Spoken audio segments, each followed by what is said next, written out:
Começando a gravar. Muito bem, bom dia a todas e todos. Mais uma vez, reiniciamos aqui. Após a aplicação da primeira avaliação, eu vou colocar aqui no chat o ponto do qual retornaremos, né? Estávamos no tópico do plano de curso, do plano, portanto, dessa disciplina. Tópico denominado de processo penal, teoria constitucional dos procedimentos jurídicos. Retomaremos a partir, portanto, desse tópico. Com relação à aplicação da reposição da primeira avaliação, vou, inclusive, colocar aqui no chat também, mas já informo oralmente aqui, que será após a aplicação da segunda avaliação, na semana seguinte da segunda avaliação. Pergunto quem é o ou a líder da turma mesmo? Sou eu, Isabelle Maria da Silva Lira. Muito bem, Isabelle. Então, é com você que nós temos que tratar, porque você é a eleita pelo voto direto, Isabelle? Você foi eleita pelo voto direto? Sim? Ah, muito bem. Então, você é a representante do sufrágio popular da democracia política representativa. Certo? Muito bem.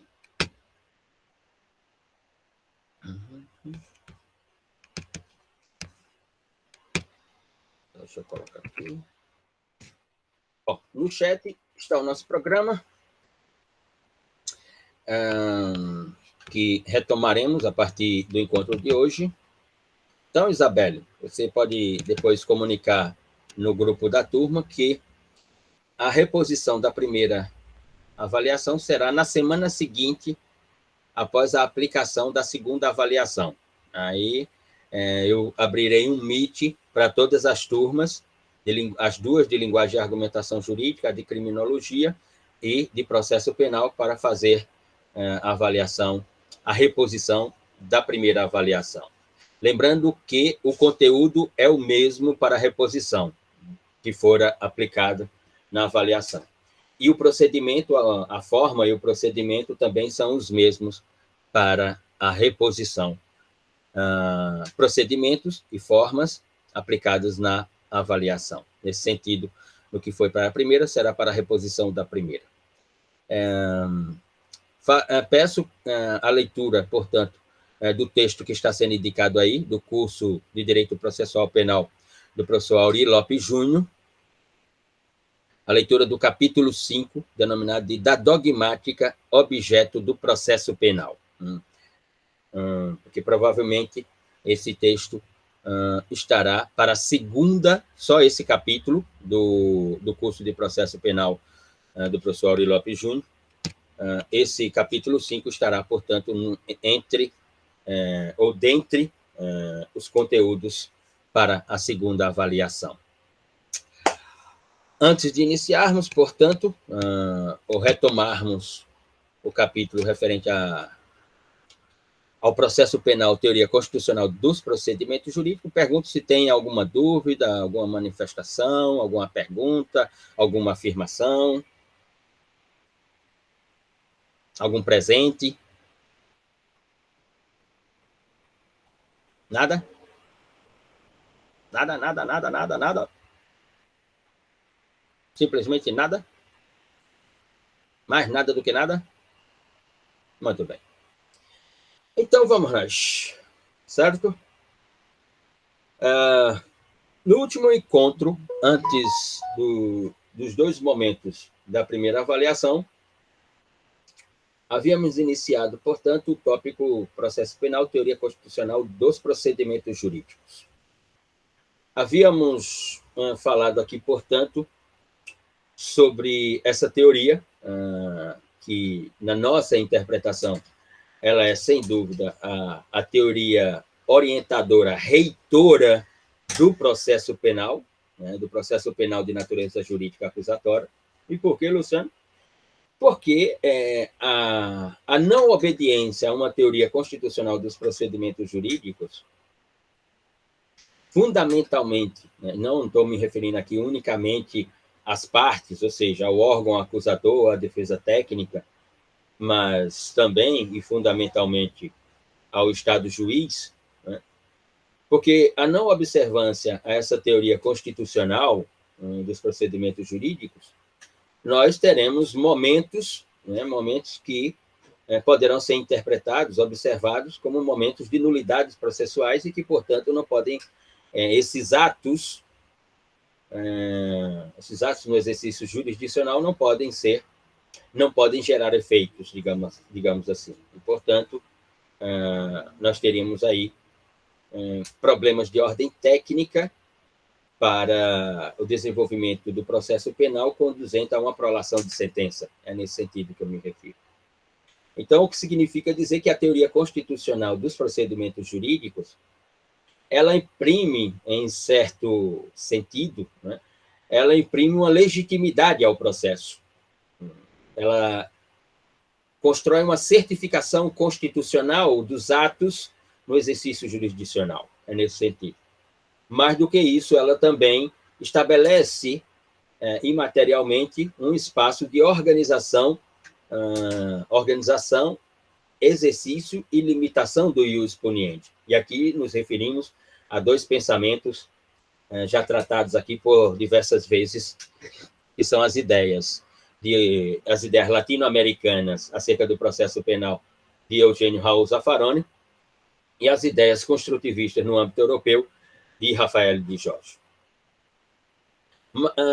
Por outro lado, isso por um lado. Por outro lado, ela também, para alguns, mas não é o discurso que construímos aqui, todos podem perfeitamente perceber, ela construiria, portanto, uma dimensão humanista ao processo penal.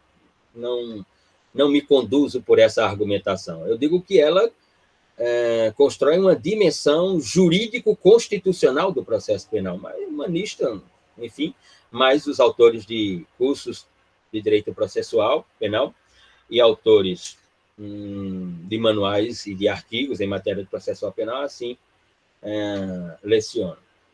Esse mesmo grupo de autores também leciona que essa teoria constitucional ela estabeleceria, portanto, um espaço que poderia ser nominado de garantismo da lógica processual penal.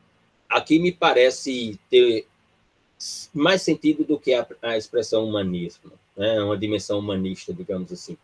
Uma ideia de garantismo, uma ideia de que a teoria constitucional dos procedimentos jurídicos orientaria o processo penal como um processo penal de conteúdo garantista para o exercício do ius poniendi. Aí me parece ter sentido. Essa é uma argumentação que me parece interessante. Porque, fundamentalmente, nesse primeiro ponto, ou naquele de legitimidade processual ou limitação do ius poniendi, nós podemos notar uma vinculação da ideia de racionalidade processual na persecução penal, né, à luz de um conceito, essa racionalidade na persecução penal, à luz de duas ideias, a investigação e o processo penal propriamente dito, ou seja, a persecução penal nas suas duas faces. Por outras palavras, a teoria constitucional dos procedimentos jurídicos em matéria de processo penal ou em matéria processual penal, ela é, sem dúvida, a tradução de uma racionalidade procedimental que faz da persecução penal, investigação e processo, uma lógica, né? Uma lógica desse processo penal, traduzida pela expressão natureza jurídica acusatória. É nesse sentido que nos referimos. Falamos aqui também sobre a ideia, dentro da teoria constitucional dos procedimentos jurídicos, da ideia de constituição, processo e ética, né?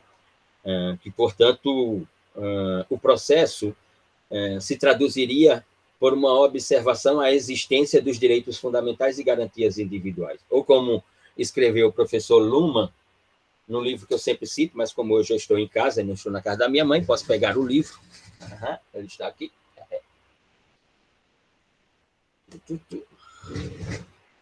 Como publicou o professor Luhmann, como sustenta Luhmann neste livro, né? Os direitos fundamentais como instituição. Então, o processo penal ele está entre Constituição e ética, porque essas duas expressões civilizatórias fazem com que o processo penal seja informado de que ele vai tratar em todos os seus atos jurídicos. O que está sempre em jogo é a ideia dos direitos fundamentais e das garantias individuais. E como diz Luhmann, os direitos fundamentais são a própria pedra fundadora da diferenciação ou da estrutura de diferenciação da sociedade moderna. A sociedade moderna só é moderna exatamente por causa da invenção dos direitos fundamentais como sua própria instituição. Não existe sociedade moderna sem direitos fundamentais. E não existe processo penal de natureza jurídica acusatória que não seja obediente a esse paradigma civilizatório chamado direitos fundamentais. É nesse sentido que nos referimos. Ou seja, e como diz Auri Lopes Júnior lá no seu curso de processo penal, quando trata num capítulo específico sobre a crise das fontes do direito processual penal, né? Ou seja, o processo penal nasce e morre na Constituição.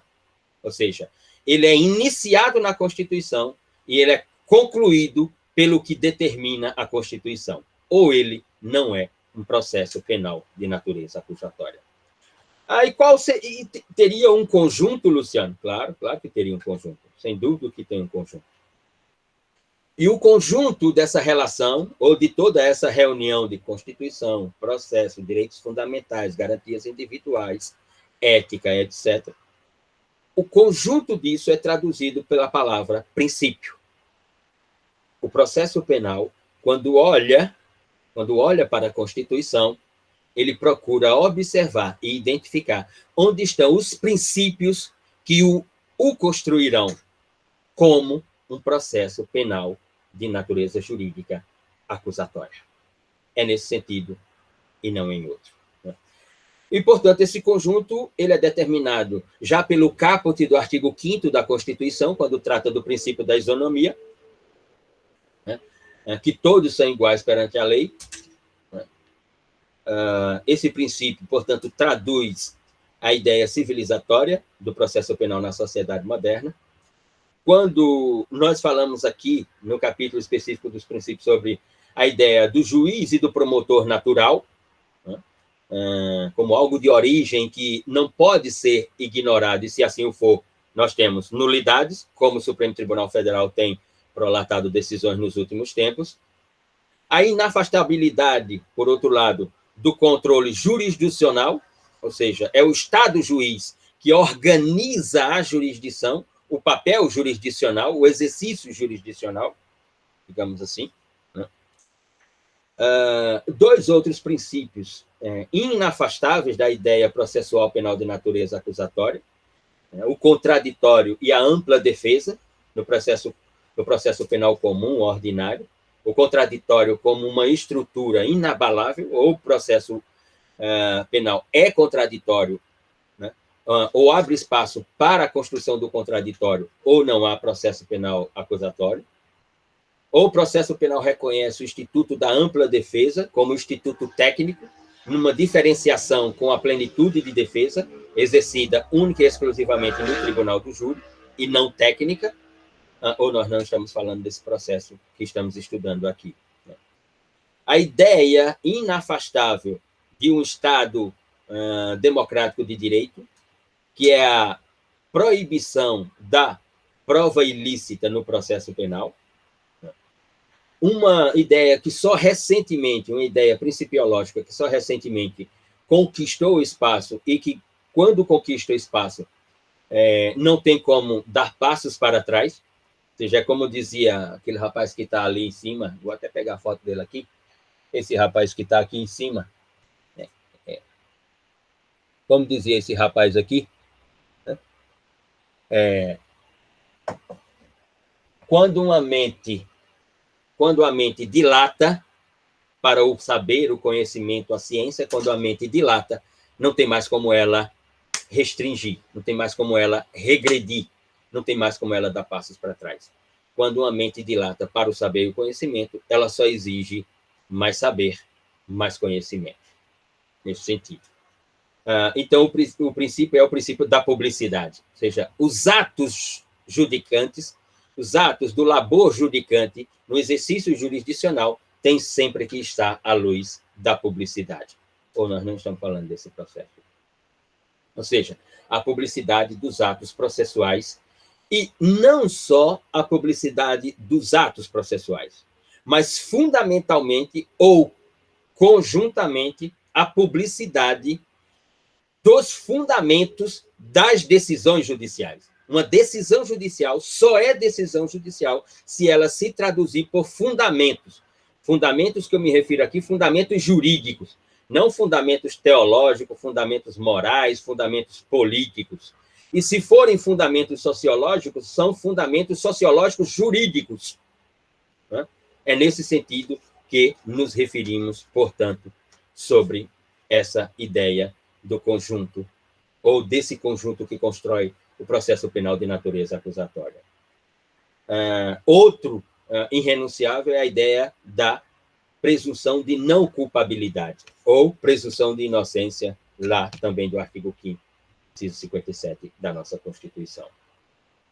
E um que fora reconhecido só mais recentemente, mas que se não tem a mesma importância do que outros, do ponto de vista forense da praxe, mas do ponto de vista da teoria o tem inequivocamente, é a ideia da razoável duração de tempo do processo penal, ou da razoável duração do processo penal. Como dizia vocês são muito jovens, não conhecem, mas se pesquisar aí no Google, vão encontrar textos e textos dele, e se for a biblioteca, quando tivermos em ensino presencial, né, no CCJ, provavelmente encontrarão seus livros de processo penal. Né? Eu me refiro ao professor José Frederico Marx, né? Como dizia José Frederico Marx, a razoabilidade da duração do processo é algo, do ponto de vista contemporâneo, imperioso.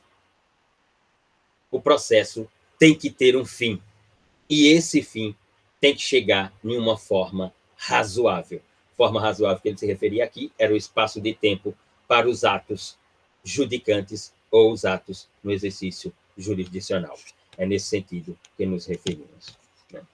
Ou, indo para o campo dos conceitos, né, como construiu num livro que não está aqui, está em Campina Grande, um livro que está em Campina Grande, como construiu o professor Klaus Roxini, um livro chamado Direito Penal e Processo Penal, traduzido para o espanhol, do alemão para o espanhol. Aqui. O livro não está aqui, mas...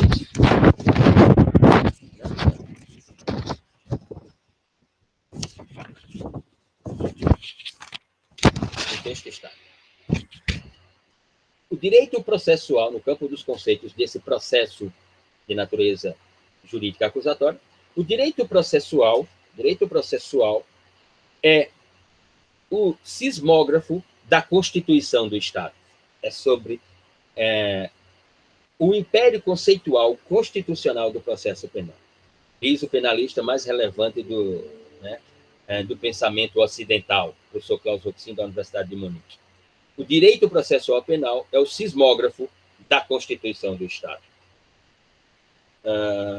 Ou seja, nesse jogo civilizatório, de um lado, direitos e liberdades individuais.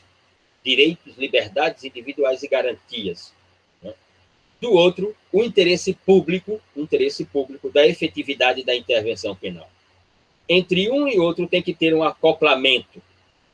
Ou seja, o acoplamento estrutural, para utilizar a expressão de Niklas Luhmann, o acoplamento estrutural entre direitos fundamentais e liberdades individuais, e do outro, interesse público e efetividade da intervenção penal, o acoplamento estrutural entre esses dois se chama Constituição do Estado.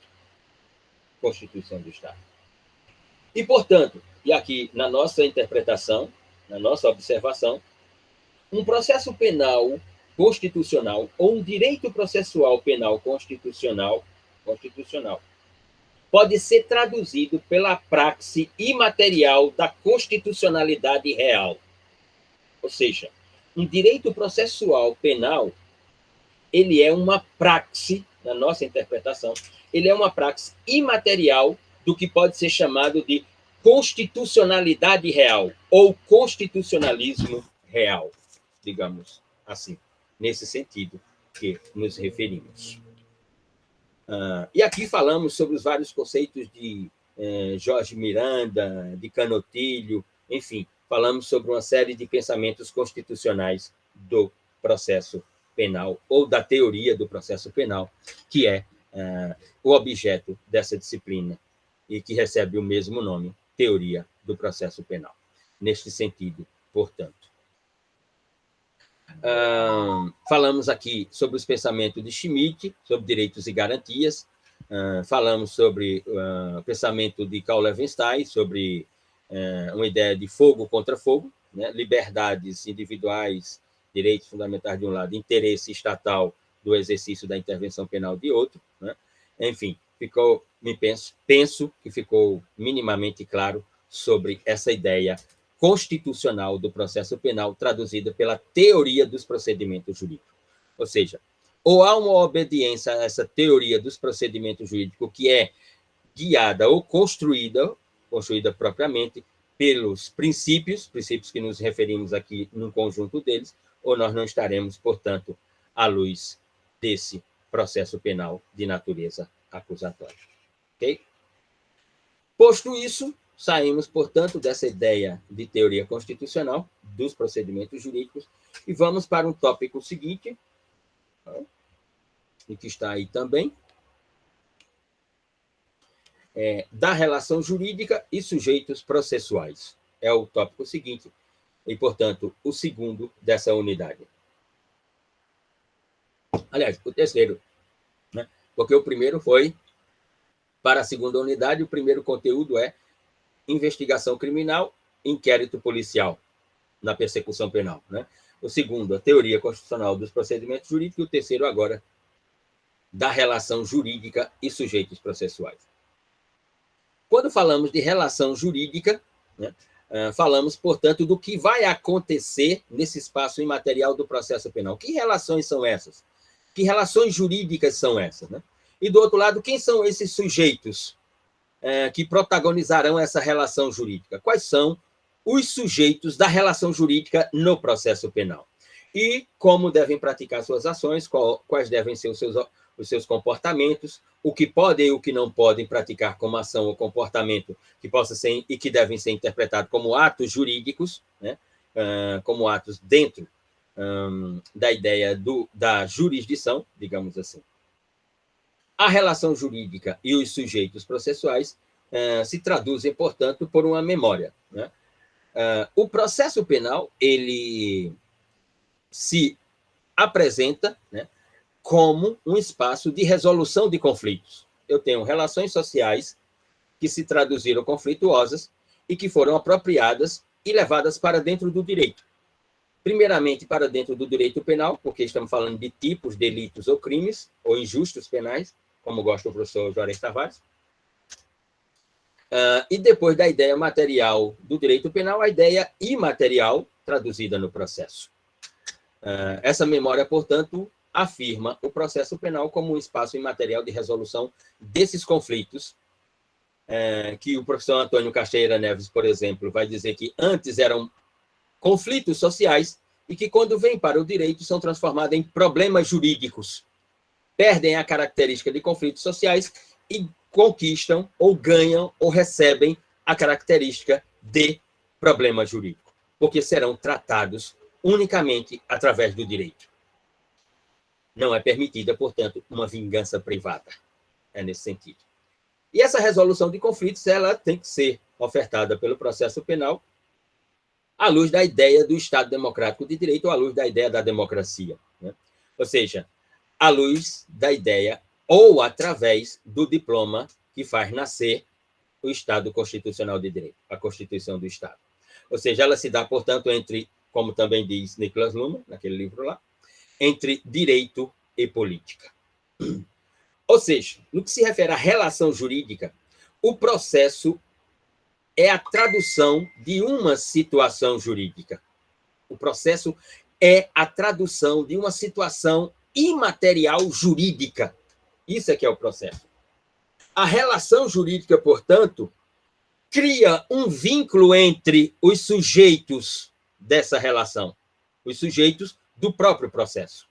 A relação jurídica cria ou faz nascer um vínculo entre as partes. Partes que, a partir de então, serão chamadas de partes processuais. No nosso caso aqui, da disciplina, partes processuais penais. Mas podem ser partes processuais administrativa, do trabalho, civil, como nos outros espaços da teoria do processo. Essa é a tradução de relação jurídica e partes como sujeitos processuais. E que tem um objetivo.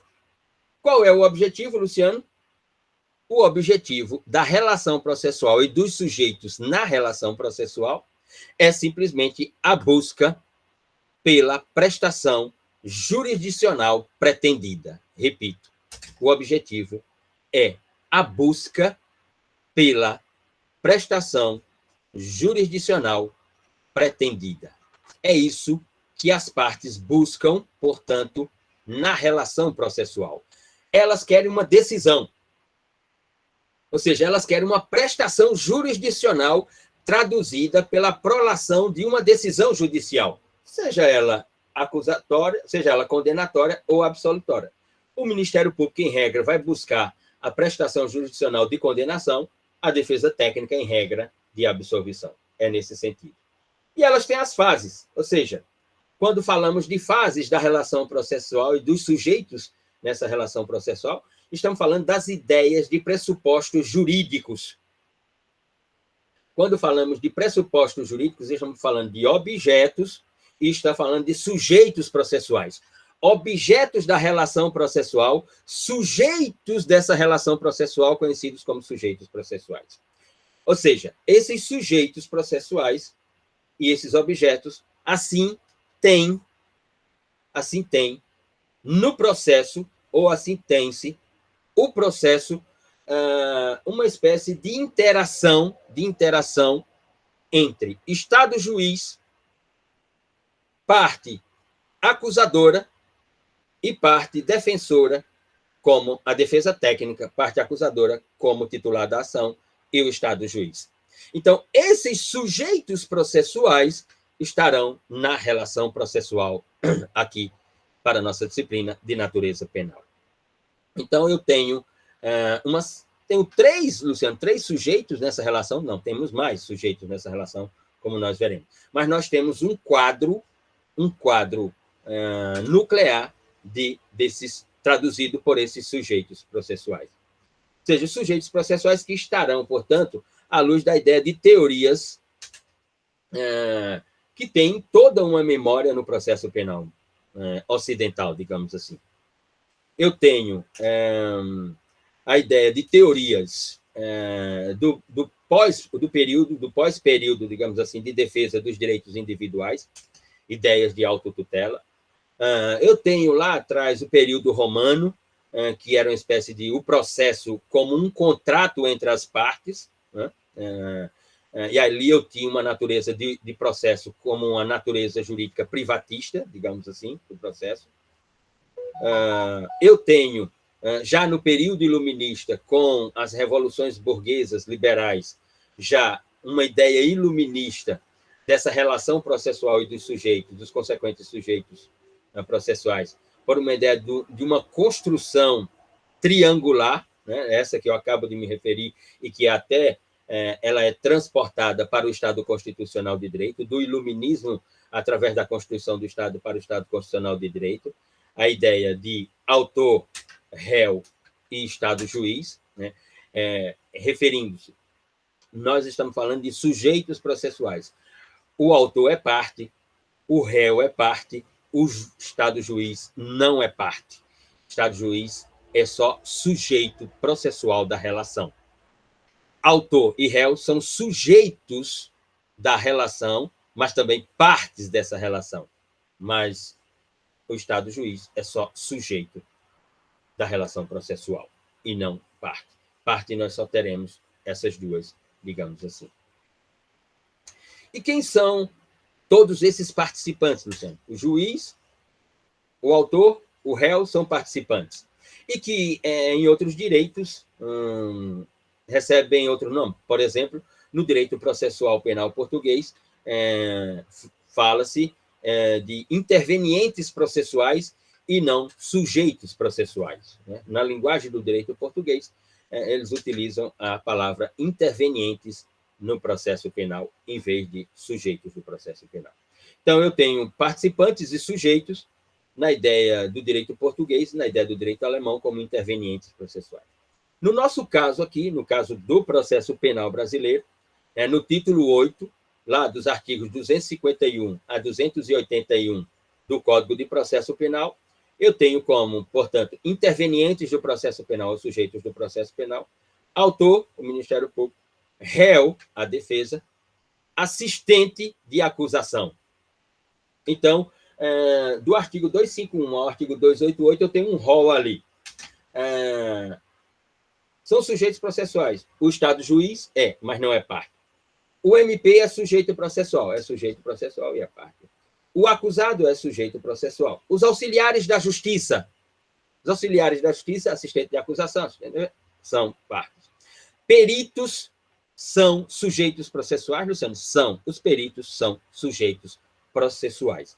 Então, do ponto de vista normativo, digamos assim, do ponto de vista de uma construção normativa, de uma previsão normativa, eu tenho como sujeitos processuais da relação todos aqueles traduzidos pelos artigos e que vamos encontrar no título 7, espalhados pelo título 7, como, portanto, previstos taxativamente como sujeitos processuais ou intervenientes processuais em outras linguagens de outros direitos, como o português e o alemão.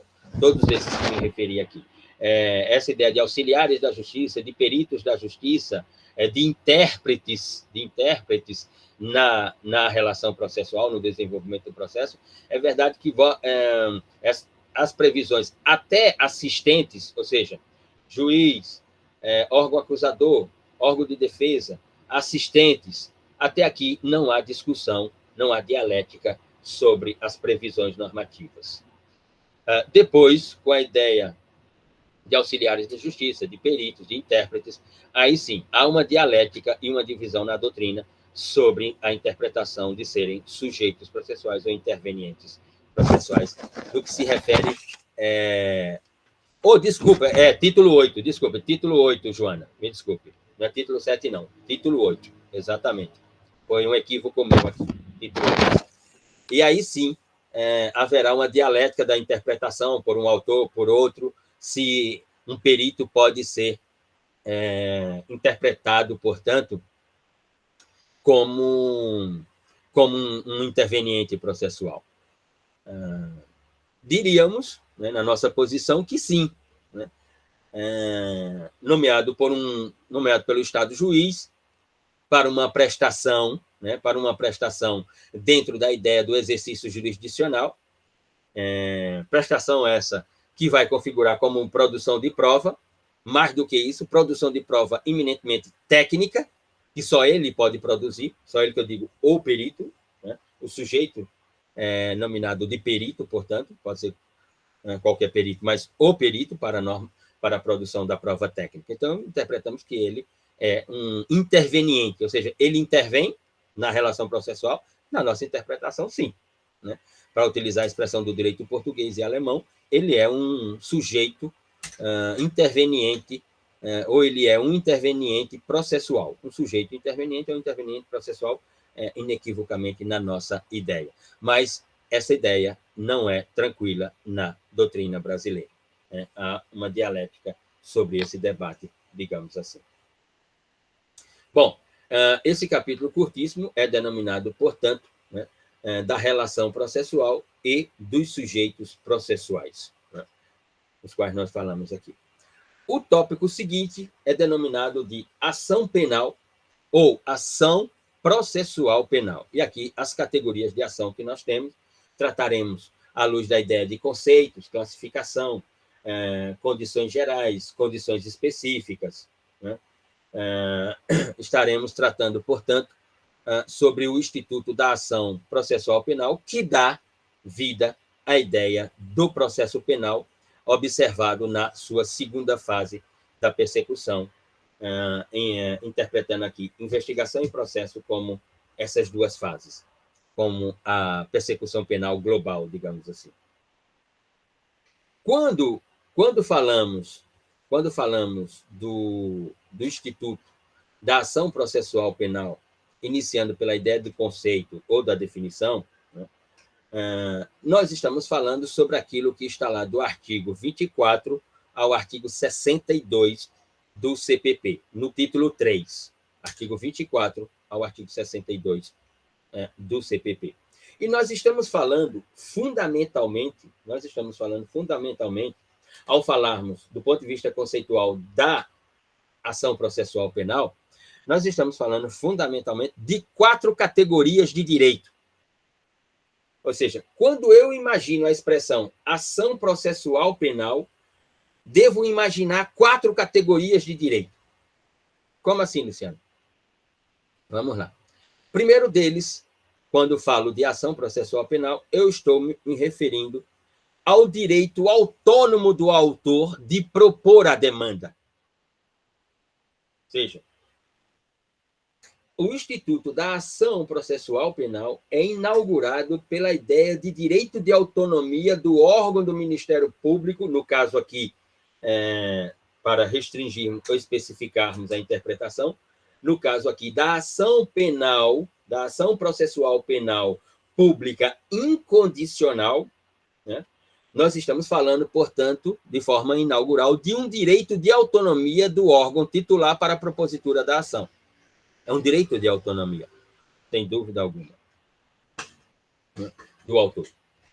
Uma segunda categoria seria, portanto, a ideia de um direito abstrato sobre um fato acontecido, né, e que esse fato acontecido, ele traduz uma realidade criminógena prevista por uma norma material que requer a intervenção de uma norma processual para o seu tratamento no sentido de reafirmação do poder normativo dessa lei.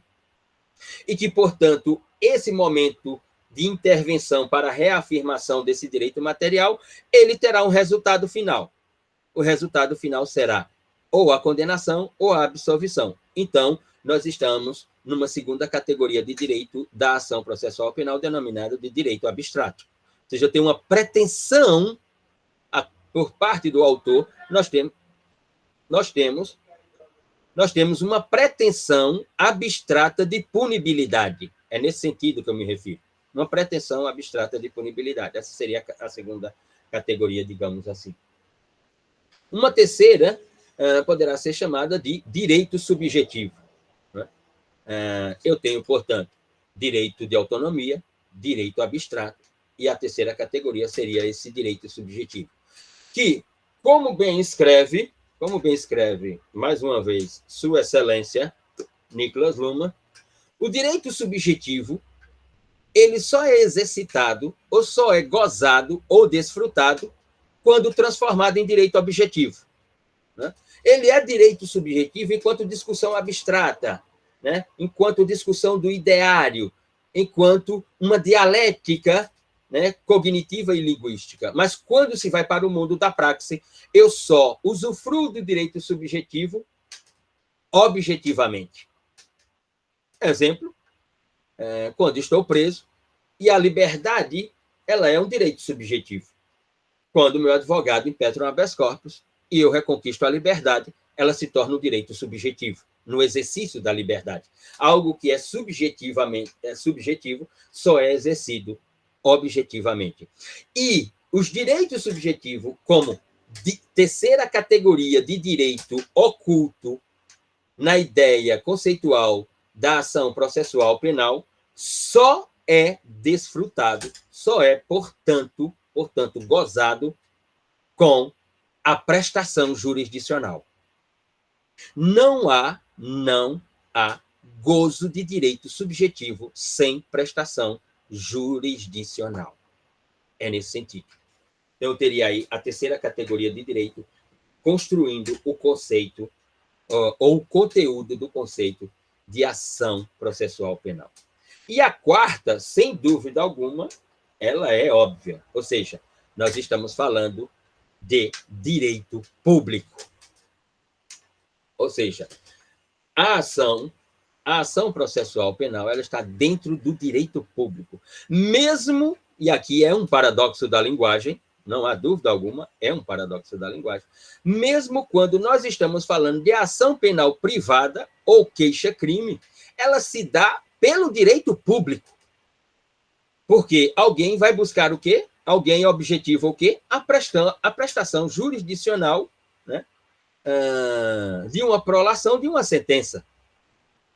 Nesse caso aqui, quando estou falando da ação penal privada, uma sentença penal condenatória que, digamos assim, reafirme, por exemplo, no caso dos crimes contra a honra, por exemplo, lá dos artigos 138 a 145 do Código Penal Brasileiro, né, envolvendo calúnia, difamação e injúria, mesmo nesse caso, quando se pleiteia a prestação jurisdicional para uma reafirmação da sua honra objetiva ou subjetiva através de uma prestação jurisdicional traduzida como prolação da sentença, mesmo na ação penal privada. Ou seja, significa dizer que a ação processual penal, ela é, digamos assim, uma ação penal que se traduz entre regras, princípios, procedimentos e propositura. Então, ela tem, ou elas têm 4 estruturas no seu conceito, como tem 4 categorias de direito. Elas se traduzem, portanto, primeiro como regras. Nós acabamos de ver a teoria constitucional dos procedimentos jurídicos, né? Preciso ter uma regra para apresentar, para oferecer uma denúncia, para instaurar um processo. Ela se traduz por princípios, que deve ser obediência a esses princípios, os procedimentos dessa própria teoria, né? E o próprio ato de propositura da ação. 4 direitos, 4 estruturas no conceito de ação processual, envolvendo ação processual penal incondicionada, ação processual penal condicionada à representação, né? E a denominada ação penal privada. Toda vez eu estou à luz de uma ação penal processual penal, eu estou à luz de uma ação processual penal incondicionada quando o titular da ação é o Ministério Público, né? E quando o próprio tipo penal informa que a natureza jurídica da ação é pública e incondicionada, como crime de homicídio, como crime de estupro, como crime de furto, de roubo, né? E é verdade que tem projetos de lei no que se refere ao crime de furto, de fazer uma reforma com relação ao monopólio da ação penal pública incondicionada, mas até então funciona assim. Ou seja, o bem jurídico tutelado determina a natureza jurídica da ação processual penal. Assim como tem, por outro lado, a ação processual penal condicionada à representação do ofendido. Ou seja, em que faz-se necessário aquele ou aquela que é a vítima que sofreu a ação, a conduta, o comportamento, né, representar junto ao Ministério Público para que esse, portanto, ofereça a denúncia e, portanto, requeira ao juiz o início do processo penal. E, finalmente, a terceira categoria, que é a denominada ação penal privada ou queixa-crime, que o ofendido ou a ofendida, a vítima, inicia, portanto, dar início à propositura da ação pelo seu defensor técnico, quando, assim, o tipo penal do qual ela foi vítima requer esse procedimento de uma propositura, de um modelo de ação que aqui é nominado de ação penal privada. Um exemplo deles é exatamente o capítulo correspondente no Código Penal aos crimes contra a honra, que acabamos de nos referir. E as condições, Luciano? As condições são de procedimentos, né? Ou seja, quando falo de condições, estou falando de procedimentos. Condições e palavra procedimento são palavras sinônimas, digamos assim. Primeira das condições é, sem dúvida, a possibilidade jurídica do pedido. O que significa possibilidade jurídica do pedido? A causa de pedir, né? Como dizem os processualistas. Ou seja, no caso aqui do direito penal, o fato típico. Qual foi o fato típico? Furto, 155. Roubo, 157. Estupro, 213. Estupro de vulnerável, 217-A. Extorsão mediante sequestro, 159. Ora, essa é a causa de pedir. Quando eu tenho uma relação social conflituosa, como diz Antônio Caixeira Neves, que se traduz agora como um problema jurídico esse de natureza criminal, por um desses tipos penais. Aqui está a causa de pedir, ou seja, a possibilidade jurídica do pedido. Essa é a primeira condição, né? A segunda condição é o interesse de agir. E o que é esse interesse de agir, Luciano? Interesse de agir é a viabilidade do processo penal.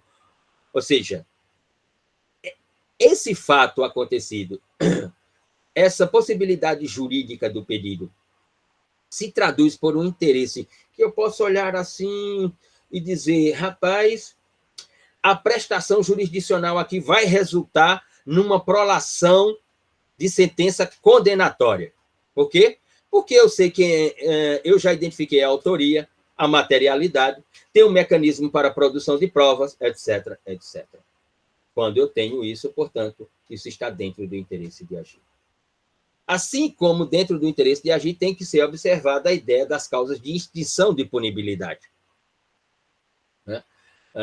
E, portanto, serem observadas à risca sobre as possibilidades de extinção dessa punibilidade, como as ideias de prescrição e preclusão da ação praticada pelo sujeito ativo do delito, traduzida como crime ou delito por uma norma.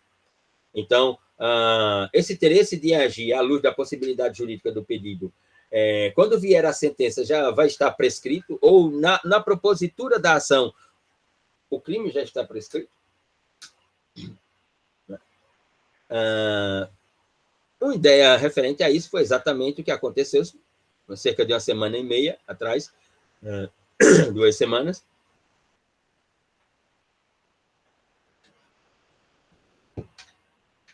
com a propositura da ação reapresentada agora na Justiça Federal de Brasília, em que está como réu, né, como sujeito da relação processual, o ex-presidente da República, o senhor Luiz Inácio Lula da Silva, num caso que os meios de comunicação social nominaram de caso do sítio de Atibaia, né? E a juíza, pela idade do réu e pelo que for apresentada no oferecimento da denúncia, prolatou uma decisão de mérito, que para muitos, no pensamento jurídico brasileiro, é uma decisão precipitada, mas para outros nem tanto. Ela traz a fundamentação jurídica, né, na publicidade da sua decisão judicial, de que estaria ali ocorrendo a ideia de preclusão, a ideia de prescrição, exatamente pela idade do réu, ali apontado no oferecimento da denúncia, o tipo penal, ou seja, a possibilidade jurídica do pedido, o fato típico acontecido, a ação praticada, e que, portanto, ela chegava à conclusão pela extinção pelo não recebimento da denúncia, exatamente por essas nuances técnicas que, lá na frente, ocasionaria na extinção de punibilidade daquele que está figurando como réu, portanto, como sujeito da relação processual. A própria ideia, e aí sim, do instituto específico, nesse caso, da prescrição, né, ou seja, a ideia de utilidade que está na prescrição, a ideia de adequação que está na prescrição, sobre o pedido e a propositura da ação, enfim, o interesse de agir é construído por todas essas nuances técnicas. Para, em seguida, falarmos de legitimação do agir, ou legitimação de agir. Ou seja, saber quem é parte. Você é parte para a propositura da ação, ou seja, o tipo penal praticado determina que é de uma ação penal pública incondicionada, e aí você é o Ministério Público, ou determina que é de uma ação penal pública condicionada à representação do ofendido, e aí você, Ministério Público, tem que aguardar a representação da vítima, do ofendido ou da ofendida. Portanto, você, como parte, para pretender a ideia do direito de punir, seja a prestação jurisdicional, precisa observar nesse campo da legitimação do agir quem vai estar no polo ativo, quem vai estar no polo passivo, né? E lá no campo do conjunto, digamos assim, das ações processuais, há diferenciação entre a ação penal pública incondicionada, ação penal pública condicionada à representação e ação penal privada. Quem vai estar no polo ativo, quem vai estar no polo passivo. Há, portanto, diferenciações que, pela própria natureza ou a própria natureza da ação, né, determina essa diferenciação. Né?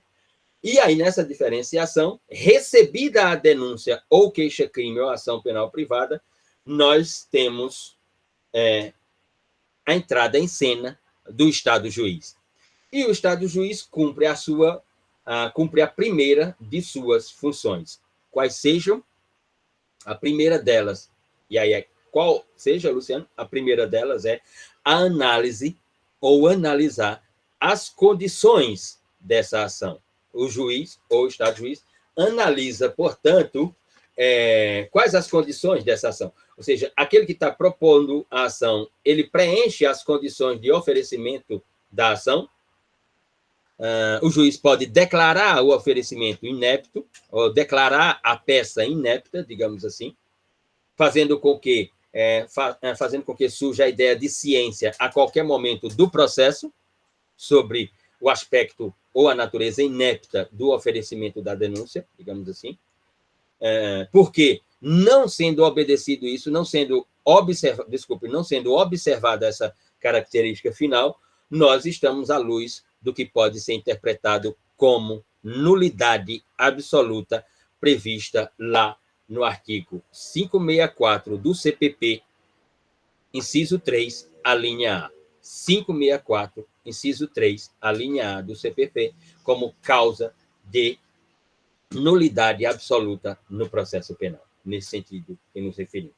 Mas essas são aquilo que se chamam condições gerais das ações processuais penais. Poderia-se falar também sobre as condições específicas dessas ações processuais, como a ideia da própria ação na segunda categoria de representação pelo ofendido, ou seja, a representação pelo ofendido ou a ofendida ou a vítima, ela é uma característica de condições específicas no âmbito das ações processuais. A ideia traduzida por uma produção legislativa, né, ou a ambição legislativa, digo aqui, a ambição legislativa que constrói uma legislação que diz que governadores, presidente da República, membros eleitos pelo voto direto do parlamento, como a Casa Baixa, a Câmara Baixa e a Câmara Alta, deputados e senadores, têm prerrogativa de foro, ou seja, o oferecimento da ação contra esses sujeitos requer um procedimento especial, requer condições específicas para, portanto, o oferecimento da ação, não apenas o oferecimento da ação, mas desde lá, da primeira fase, digamos assim, da persecução penal. A ideia, portanto, dos procedimentos investigativos, autorização para investigar, depois o próprio oferecimento da denúncia, enfim, quando nós tratarmos de cargos eletivos no âmbito federal, quando tratarmos de governador, de presidente da República, dos próprios membros dos tribunais superiores, enfim, pela ideia de foro, de prerrogativa de foro especial, nós temos essas ideias, portanto, dentro das condições específicas da ação. E chegamos à primeira das ações, para tratarmos, portanto, das 3 ações denominadas de ação penal pública incondicionada, ação penal pública condicionada à representação e ação penal privada. Eu vou pedir licença a vocês e também fazer um pedido para encerrarmos por aqui hoje, porque eu tenho uma banca de qualificação de doutorado agora à tarde, preciso organizar o material também, preciso tratar com os professores um pouco antes da banca. A banca está prevista para às 15 horas, mas eu vou me reunir com os outros 4 professores às 2 e pouco da tarde, para saber deles qual foi a impressão do material lido e, portanto, para como é que vai se desenvolver a arguição do candidato para a defesa de qualificação agora à tarde. E aí eu preciso me organizar aqui, então faço o pedido a todos e todas para encerrarmos por aqui e retomamos amanhã a partir do tópico da ação penal, da ação processual penal incondicionada. Ok? Então, um abraço a todos e todos. Eu vou tirar aqui para gravar. Desgravar. Interromper gravação. Interrompida.